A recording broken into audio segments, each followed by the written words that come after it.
If you haven't made fresh and authentic Italian lasagna at home, then you're missing out on one of the most delicious and incredible meals that you can ever make.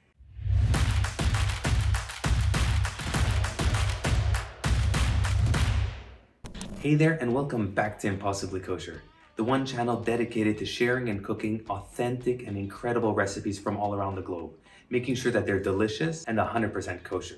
Let's go ahead and talk lasagna, a dish that we see in virtually every Italian restaurant all around the globe.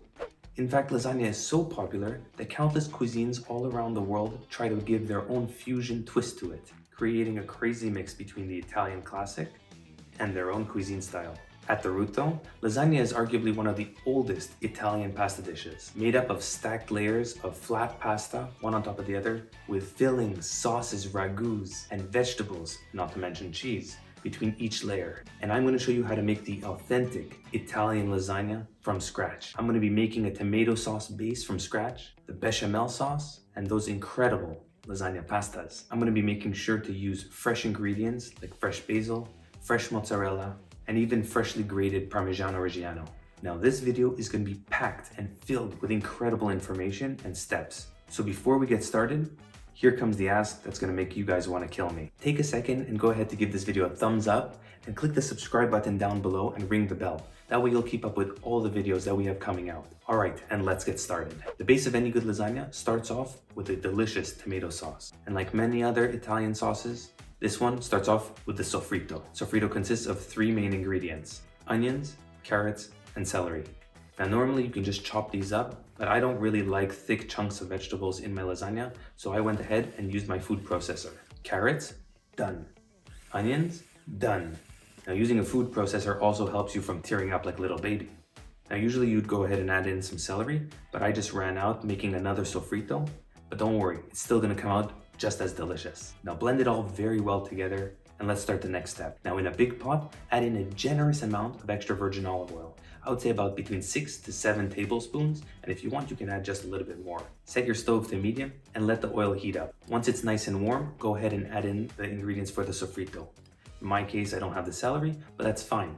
Now stir it regularly for about 4 minutes, just so it can soften up and start to release those incredible flavors. That's all you need for a sofrito and the base of an Italian sauce. Next step, let's add in half a cup of red wine. Now let it simmer on medium-low heat for about 4 to 5 minutes so that all that alcohol can evaporate. That will not leave a good taste in your food if you leave it in there.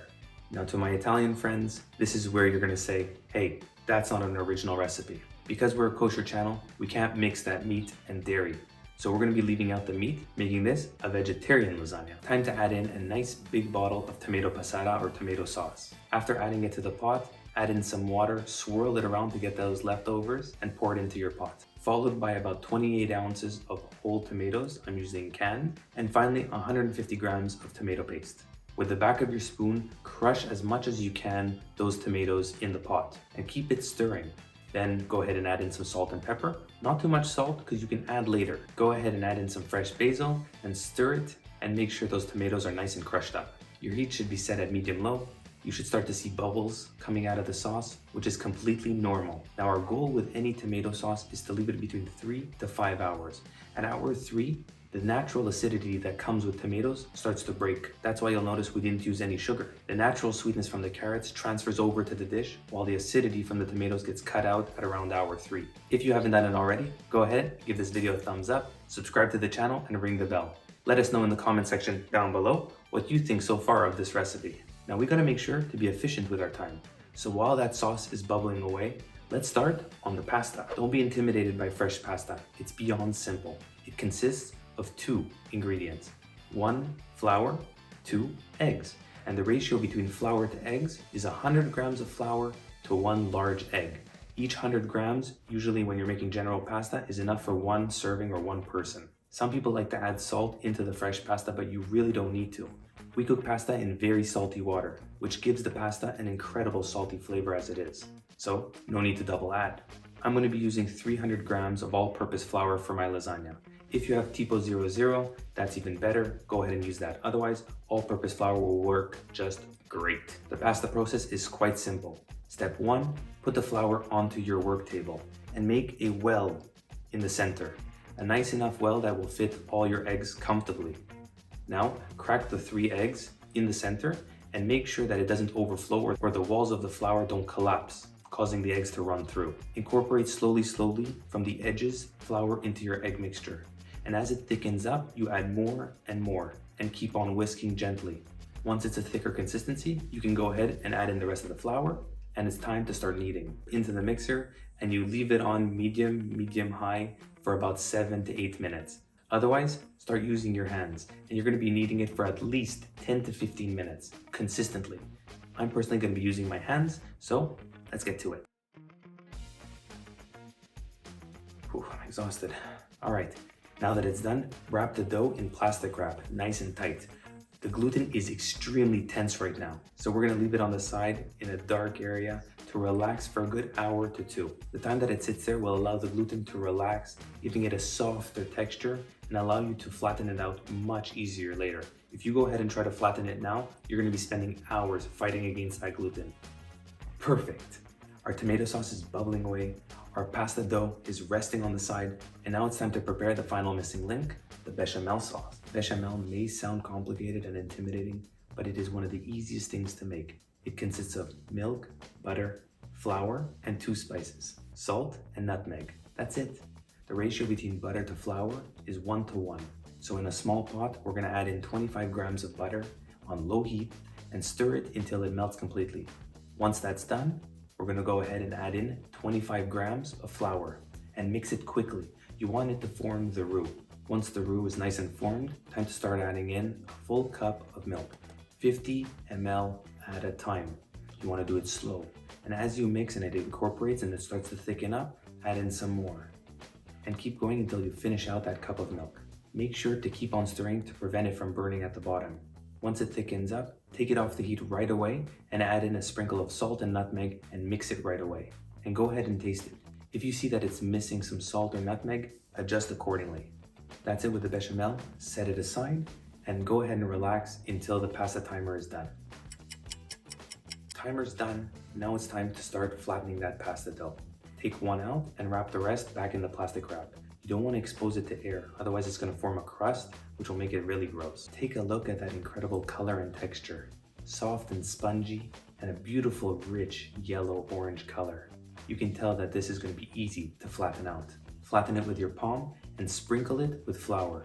Make sure to sprinkle regularly with flour, otherwise it's going to stick together and it won't be easy to manipulate later. Even sprinkle some flour on your pasta roller. One by one, lower your settings. Once all done, go ahead and cut your pasta into even lengths of rectangles or squares. Now repeat with the remaining portions of dough. Take a look at that final result. Now they look good and ready to be cooked. Cooking pasta is the easiest thing ever. Get a large pot and fill it with water. On high heat, let it reach up to a boil, and once it does, add in 2 big tablespoons of coarse salt. This is where the pasta gets its flavor from. Pasta goes in once it's rapidly boiling, and fresh pasta takes no more than 2 to 3 minutes, so keep a close eye on it. Once it's nice and al dente, get it out and strain it. Time to set your oven to 350 degrees Fahrenheit and let it preheat.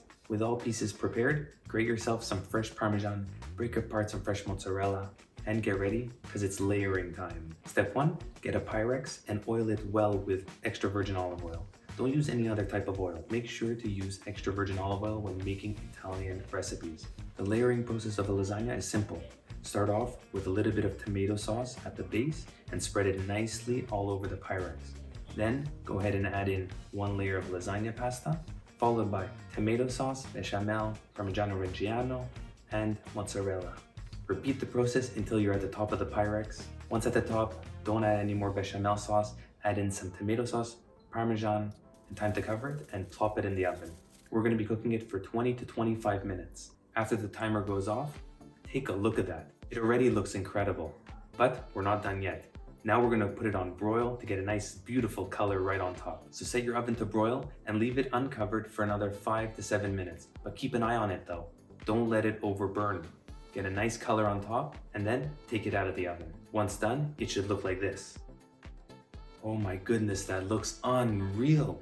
The smell that filled the house is uncomparable. I'm pretty sure even the neighbors smell it. I don't really care. It's too good. I'm way too excited to eat this. All right, best part, tasting time. All right guys, the time we've all been waiting for, the taste test. Oh my gosh, it smells out of this world. Whoa! So that's the best lasagna I have ever had in my life. The tomato, you can taste the sofrito. The amount of time that it spent cooking and reducing really gave the tomato sauce an incredible taste. Mixed with the bechamel and the parmigiano. The pasta is perfect. Al dente, has a little bit of a bounce. Oh my gosh, the mozzarella is like stringy. This is the best lasagna I have ever made and tasted in my life. I definitely recommend it. Incredible. Now before this gets cold, I'm gonna go ahead and finish this. And before I do, I just want to tell you guys thank you for watching, and go ahead, click the subscribe button below. If you like this video, if you like this recipe, give us a thumbs up, give us some support. Tell your friends about Impossibly Kosher, because you'll find authentic, incredible recipes from all over the world right here. Also, we're all about family, so make this lasagna at home and let us know how yours comes out.